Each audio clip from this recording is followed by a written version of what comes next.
Mame Amma Edu ameni minuaba. Mame ako On computer building bia eno ebe experimental DA school ewo Accra New Town kramponi mantemu na rawusem esi wo ho ne nyina esa story building eto aso miensa me kira so abonsa eto aso miensa na bugu ya nam so nipa be aduonu miensa ewo mu nom omu prepare mu oden pa na ne nyina mochi num yade awutu omu ka se nipa be ye miensa na se num omoti yanum ewon siedo na aduonu ne de omu promote mi ayedodo na de a omodo makọ hospital omodi ayarishe na asem ne boss na chesa toronchim ni sinu yade adum de adum eko bomodin a ekopie mo ho a omobu ayi nkofo dodo na ekọ ayarisabia na omuchirem a emra abo no num a apa wo beye sima ba ko bi endra da numre eno munya eyekọ se atoronchim bi esi ewo Accra New Town ento omunya ntem so enko ewo no mo se omo headquarters wodie dum de adum eko de bia wo ho no yade omufa enipa edikan eka se omonko no omonko bo no omonko yi sa nkofo na omo prepare ni nada ene omo di kan ne ko no mo kodu obeye 517 meche no nu magbapa we ye dun so pepepe no omo se omo to so bi na rescue no omo to so mienu so omo so kodu wo no nu magba pepepe ye dun enkunom ene omo kodu wo ne se ento omo so omo bu omo mode bia etumi yi dodo na omo chirema sa enipa aduonu emiense ya omo ko hye eye sa ayi edan ya se ase edwugu won so yi wo se emma no eye dunum ena mmarima no so eye nwoche ebuse koya rawu sempa ya Alice Adawuruma wadi mfonyini atu aya abafu tinte video so hwe se ne na chese edan no esiti ansa na edan ni bua na omo kire so omo bom kokododo na se ne edan no eya aye no eni kwaso obi aba se yen papa atamu sabre so eno musi sa dan no entine sa dan no ase no agopa nanso kamia se asobra chenti obi enu awoti ye ene konam so torenchem etu ya eni pa miensa me no kasa de se die omo nyina ti yanum awonsia dom na enu mu ebosa no ena wosoafo hwe efisem so o maiga na mu onimnyafo Muhammad Muntaka Mumbarak eni adwetwe nkom ne ebusa nse so se ne yanya ntie sa na tie na wo ka se aya no kwapa sa ena tie na nipa miensa ena se no moti yanum awonsia no mugusu a hwe omo so aka no. The condolences of His Excellency and that of the government to the family and the church for the loss. So far, information that have been cross-checked, double-checked, visited all the hospitals just to be sure that we don't give any information that may be far away from the fact, as we all know. I mean, it is very difficult for you to be able to tell how many people were in there, but at least with the cross-check from the police, from the, sorry, I forgot the ambulance service. The ambulance service and their team, I mean, they've been here, they have done a wonderful job. We are really very grateful. The media, yourself, and everybody that I may have forgotten to mention. We've gotten the fire service to do the count of what they were able to do. We've gotten police to do the account. We've gotten NADMO to do the account. We've gotten the ambulance service to do the account. And at least we've put all the information together. And what we can say is that there was a total of 23. Unfortunately, we lost 3. The 3 that we've lost are a male and 2 females. We are not able to tell names for now. And thank God, 20 are alive in various hospitals. We have police hospital, the 37 military hospital, Mamobi, and a private facility where we have all these 20 people. Out of the 23, the total number of females among them are 14 and 15, with 8 being male. Out of this, we have minors that are 7, but those who have lost their life, there's no minor among the dead. All of them are adults, which is very unfortunate, but the rest are recouping very well. Some of them were being discharged, but we insisted that, look, just make sure that nobody goes home and later have other challenges. So it's just too unfortunate. And you've seen what we've tried to do. Brought in the police canine dogs, and then we brought in the Narcotics Control Commission's canine dogs, and then the military. And we made sure that they went through one after the other, and to be sure that there's no resemblance of some other persons trapped in there. So for now, at least with what the dogs have done, with what the military have cross-checked, we can say with some maybe 90 to 95% certainty that we no longer have any other persons in. So meaning that largely in terms of rescue, we may say the rescue is coming to an end, but they will have to continue with the collection of the debris. We are hoping that nothing should be found, just as the dogs and all the check has happened, so that we don't have further loss of lives or further injured persons in there. So I want to thank all of you for the good work that you've done, and to assure you that we'll continue to do the very best that we can. Obviously, this will call for a full-blown investigation. We are hearing pieces of information that the Municipal Assembly had already sent warning that this building should not be used. Only last week, I'm told. But unfortunately, they didn't even know that some people have come in today to worship. Maybe this is the right signal to all of us that when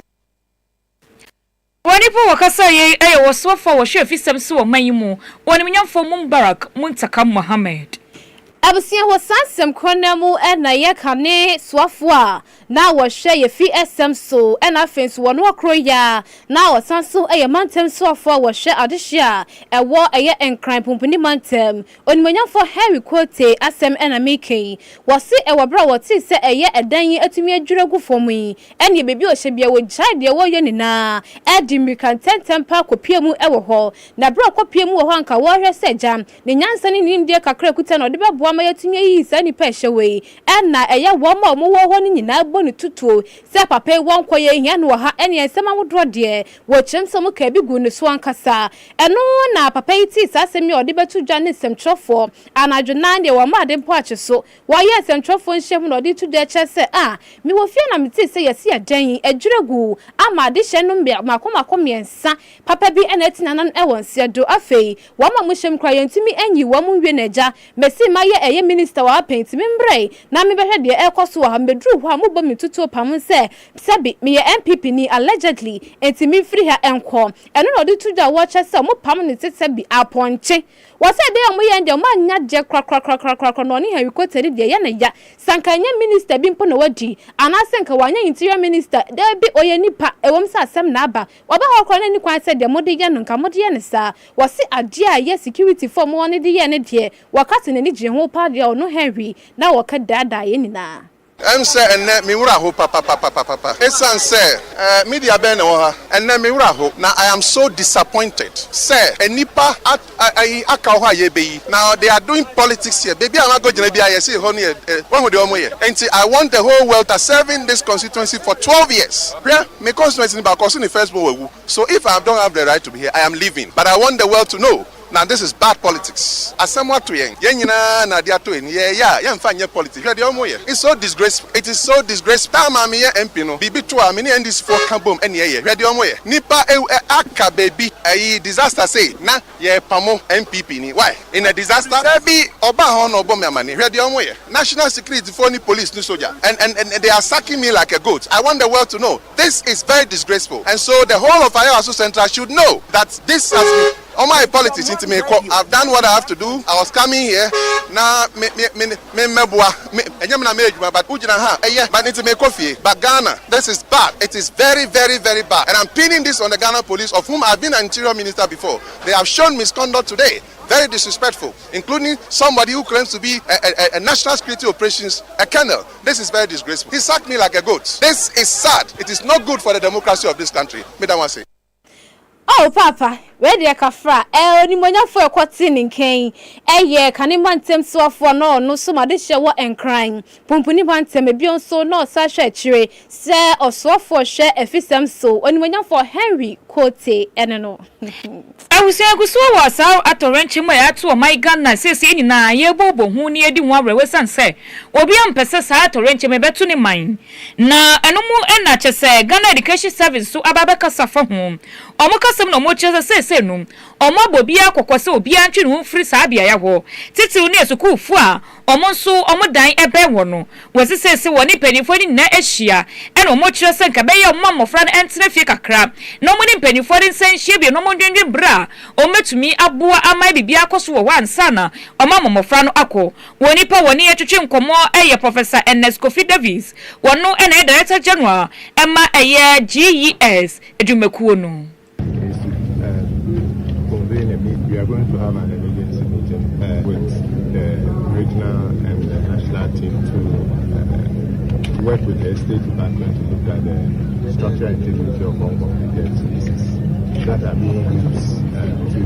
to ascertain whether they are valid. Once we are sure that they are safe in use, then once they are not safe, students in such spaces. So we are going to look at the lessons learned and what it means going forward. Ewusia woni po yekoti ni nke wom sa voice no wogina baby a emframade wuwu bia ya awrehosem ni si na hona na wogina woni semtrofo twetwe nkomo na chese wode ba wo sesese no me nyoma egugu akwam no de ebesi akire bia omotumi ama semtrofo nso so ate na ye hia ma eye yetiefo enso aso ate Andra da ena Ghana man panyi John Dramani Mahama wabo anan afri eye New York abrochi memu bepiemu e wo man konkono Ghana ha na wabro ko New York ne de munsem ne de bebre na asomo na dwumedie poti okodi ye ne se woni eye United Nations General Meeting no eho enokopiemu wo ho a ye nananom asebi emre bi atwemu ye do mu ye adwuma ense enfata nanka ense se nipa kora ye sa enwuma no eho no kaka ho asem bebra mpempem no ka se de yagye atum se pa ayakayaka de omode ye nananum bi efa so ne huhia se ombe kai omfun so atum anasa ombe je omfun so atum na empata bi a esese omode ma oman Ghana no wamutumi ede amaye na dwumede ni nyina aba na wie ye me don ka say Ghana man pani John Dramani Mahama afie ye New York abepiemu ewo ye Ghana ha enra najo ena obedru here na wabro kodru ewo ye Kotoka International Airport no enya manfo bochi dom ekohia no na wa 2 ofeso na wabro ono akasa bai no ne nsɛmtwɛfo twetwe nkoma wo twentwɛ sa dia wono Ghana man panyi John Dramani Mahama atimi akoya amankunim dia ba Ghana idie wono ade wose eya abosobode abodin papapa edima ye nina of all Africans, all people of African descent, CARICOM, and indeed all people of good. Let me say that this is a victory not only for Ghana, it's a victory for a broad coalition of all Africans, all people of African descent, CARICOM, and indeed all people of good conscience around the world. The issue of Atlantic slave trade has been advocated for many years by many people. It has been acknowledged in part, and in some places apologies given, but it has always been handled in a very fragmented manner. And so the significance of what we did was to put it all together and put it on the highest global platform and put on record that this was the gravest crime against humanity. This is not about the past alone. It is about justice, dignity, and truth. It is about ensuring that the legacy of slavery is neither forgotten nor trivialized. And it is about laying a foundation for meaningful global conversations on reparative justice. Ghana has once again demonstrated moral leadership on the global stage. Ghana man panyi John Dramani Mahama ena yetini ni na wabro kasa wie yape ena Ghana man panyi abedi achire Professor Opoku Agyeman enso to aso de abasobode park sie se enkoma Ghana man panyi John Dramani Mahama ewo ne senkaya wakwa wendi agrokra watimi eka me no kasa die ababe ye enkunimdie na ne nyina chi no ode abasobode park koma no se yabo na baso so ye state person award sa award ne de man no waso ya ade pa se na dwumaden ene na Juma one was so woboy, yet me a kind no amanisa awardee. Of all Africans, all people of African descent, CARICOM, and indeed all people of good. Let me say that this is a victory not only for Ghana, it's a victory for a broad coalition of all Africans, all people of African descent, CARICOM, and indeed all people of good. This moment is historically significant and important for the present. The recent adoption of the United Nations resolution on the transatlantic slave trade brings clarity to a long-standing debate. It captures in clear terms the gravity and criminality of the transatlantic slave trade. It places that recognition on record and at the highest level of global deliberation. Your Excellency, you have helped to secure a more precise global position on a difficult history. Congratulations on your perseverance and congratulations as well, Your Excellency. 91.9 Ghana man panyi abedi achire Professor Jane Nana Opoku Agyeman ene etise endrada wabra man panyi bedru ye ode abasobode ensem ekomano no awusia yenko piem wen pipia menyokum aso ye na enche kra no mo kwesine ni akwa yi omo panifuo na eno na wo panyi ba ko watwe ni tise ono so petitire ni wen pipia menyoku nim eya santi mantem titire ni wen pipia menyokum owura eye Bernard Entwibosia ko adodo ni se friend eye chema wontumi na ogusuwa wono nto abomu na nto abomu na wo kire se o my Ghana se obi pedi brebi wo panyi mu a na ye hwe kwai se nipa no wote brofo wanti brofo de na aba na ba ko tuetia ni se hu oti brofo kwa de beto ma no eno no wura ye kire se enye penidie kwa ni se obete brofo de mum wuti trip na wadwiri mu do woni nyansa woni bebia opese odi o man ne ko ena grassroots no so tumi eka mo bom wo dom mo ene omudi nkomode a ese fata sa wo so ye de ma wo ne senti no so wo no se no wonte brofo de na enso twi na wo ka de nyina echi no ne grassroots for mo ka bom woni mo mo nim de mo pe ende so mo to obama no be tete no MPP abanyo kodi mu a eyade obetumi abopa ma manyokuo no wa fi pimie na edu no wo twemo atumi adi nkonim e wa bato a ye nyina ye beto no eno na wo kire se wo se wo ka brofo de o ka twi de na enso po no okoto sira pa so mo to obama na twi no obetumi adi akọ anim ama won. The only thing I'm going to speak, you see, normally when we talk about the leadership, the elite people, they think that when we talk about the leadership, those circles are the people they are born to lead. But the leaders, when we are talking about the leadership, the certificate doesn't win. It is the grassroots that wins. Chairman, to me, I belong to the grassroots. I have worked as a constituency chairman. I have worked as a constituency executive. Now I'm a regional executive. I know what they need. I know what they want. So if you let me as a national chairman, I'm going to use to speak and do this job, and the grassroots will respond, and we are going to make sure we win election 2028. Chema wuntu mi Yewura Bernard entwibosi akọ ena yekote ne kabusia mamomode enkamfo just be farm meche mo fancheme enye just be ye me kwado farm ko ntia e de adia na mo me mamomode enkamfo specialize na chome no WhatsApp emamo ensuo no mo dam kasa na mom ene bela ko bebe benye bietuo bebe benye biato e ma me akosua prince wo ma me ene mote wo pa agoro wo wabadaye enti no akokofa sensuo ya ba e de nchasa ase so a ebo me de bia me da me bom pa yeso ma me hu da yesan se menim de wo ya ma de nchiampatam ya insuo de eni wabra bom a sebe anya na wo ya to aya no wonse do eno tira ma me ya dwuru akokofa specialize na twa me no water eni bela kwa abase ye ni nada yemba na so oni emetu bi nko ye fie esan se nsuo no emute na wase hwede twa kwa wodu nkwaso bi woti wona woni de abotwe drug store ena praise bar no ena ben from me wo 0545 805261 0545 805261 na wo wia no abomadia akọ Vego Target Electricals wudi nsuo na ida na wo de no mrenka krankra na wo de nante ko no akopie mu ayamfre na ne sei wo se owo electrical appliances any home appliances bia ewo ho onia ne obekwa wale wo be wale bomade akọ na kwadi home appliance kitchen de yi ebi wo bebre betumi aboabo wo so po wo si dan ye wie wo be hia ceiling fan wo be hia standing fan wo be hia fridge no ka wo de siesie wo dem ni na ebi wo ho bulb so be hia metal box so be hia one way gag ana all gang obehia ena cable so behia obani school no ne school bag na tete mesrew adan wonko na obehia don no koma mi ho ne de nabuo afo ankasa wobetu yakotu no dudo na kwakoto wesansa wote fa kono te wade susu fe enti kwara kwaji bi netom na betumi aboapa enti trumikai na ekwa yamfre oni old ayamfre park asem ena di hwani mu asa wutu na free mines gate wona akwaja ama road no uba use wabona seswo a ewo so na nioma hyem 0545 501710 and 0557 235 569 and no Vego Target Electricals and Home Appliances Domosh Medical Center Sebra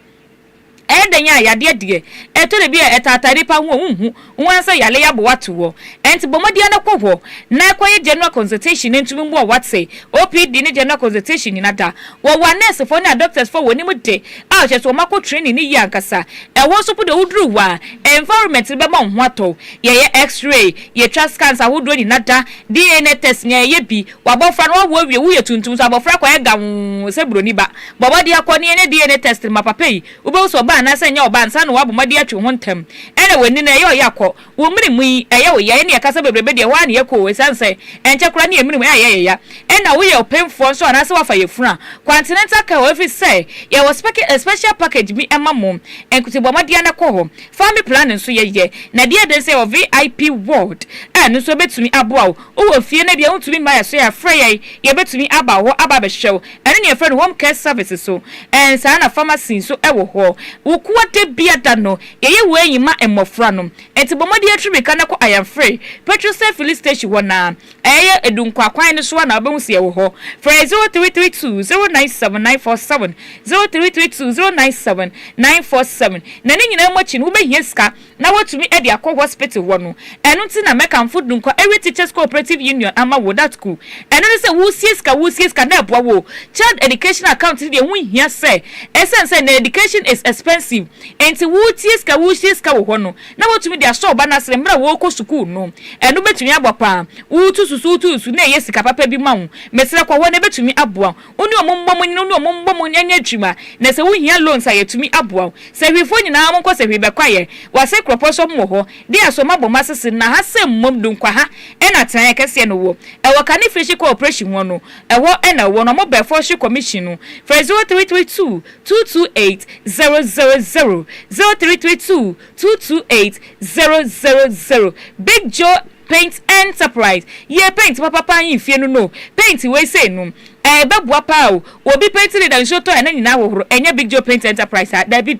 emu odu aye papa kala wo pede bi no e be mix up ama we be mix ne kama ama ye tudu dodo na to kwa obetu akotu dodo na akoton kakra bi se betumi aboa ye wa bade wa botre ema enti frey e wo 0557 599133 0557 599133 de ope ene ye ma wo ebusi adwubekwo wei ene de aka akira meboso ama wo ena ewie prem to bre mo so yasena na mo so yasena ye de eye kasebo yi ema wo ye to so e won sefufuro mu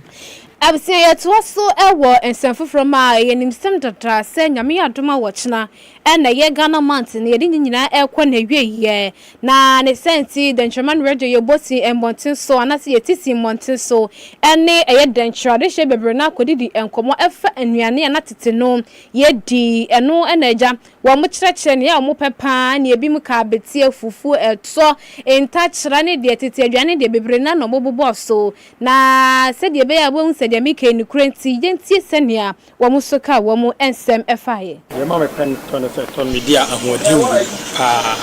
etono yenkoto magibia amfa mafrafrem dia yenwo ene ye pe ye twie mako di jene haba no me ade nyina aka ho ye de ayetono dia ma unya ho de ne pa magi spices dia enu je to de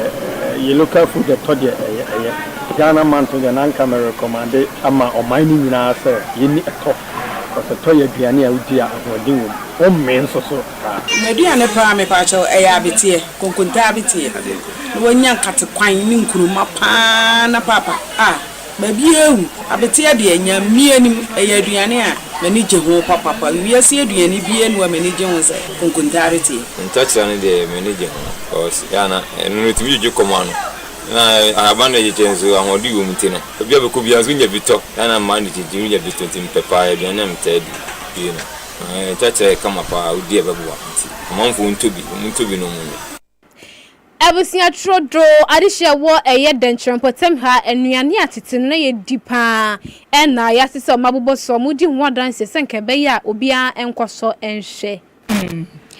Ewusia yeto so ewo nsem mu na yesakopie won kampani mantemu tata kwahye art market menuka saidie enkofo bi omaye omunsa asrafo akopie mo ho a omakwa akodwiri dan ni nada akwakwa ya wrehosem na nya no nkom businesses ekeke ka ho ni nada no enu ebe eye dialogue office ewo kampani mantemu no eyade cheso mabubu ni na enu akoda ne wrehosem pa ya cheso mo a omo shops ni na aka ho nyina edi esu se Ghana mampani John Dramani Mahama ne na banyi omomode anya bibi mfa hom na no ena wasofo be de kira wono eye Minister for Tourism, Culture and Creative Arts Owura Yusuf Jaja eni nsɛmtwerɛfo twi kɔ no se asɛm na ye no krepa ye hui eni yete ya sa enete na ne sɛ ntomo so po ede nyoma gugu akoma ye hwehwemu enwu sa nkɔfo kro no mo hya asra taade o ma mo so me asrafo no mkodi sa adwuma no wɔsesɛ mpo nom sɛ mo wotumi so mkɔkɔ dwiri sa dan ne kora sɛ mo ma mo kɔkɔbɔ bi sɛ ebi adafo sɛ mo mfamfiri wo ne eba akɔdwiri da na nya fitiya na akɔkɔta budoza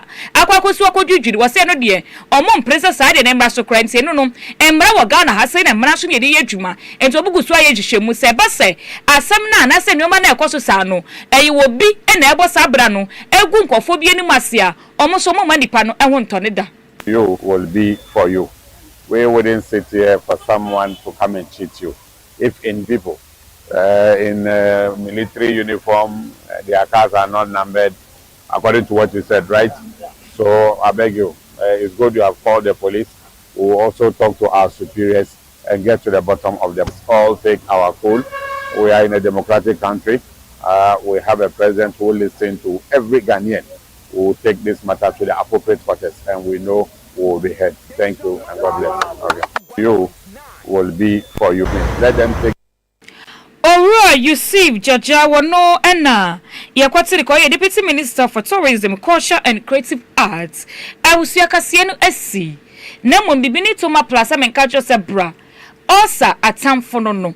Onsa o to nase. Osa edro way to meet akede papa no huni poa. Osa ni edwane ni nase midika pa. Eno na make forma wo sebo modia. Nebeji bi nanom na wonto. Asa wo yemu na shoro no. Abdomen apa abdomen eye woja ase wani suche wo fefe no keka woni nyina eye nsenkyere na ekire se wo sa na eye ache wo no enti bomodia na kwaji bintam na honton asa wo de wo de dipa so sete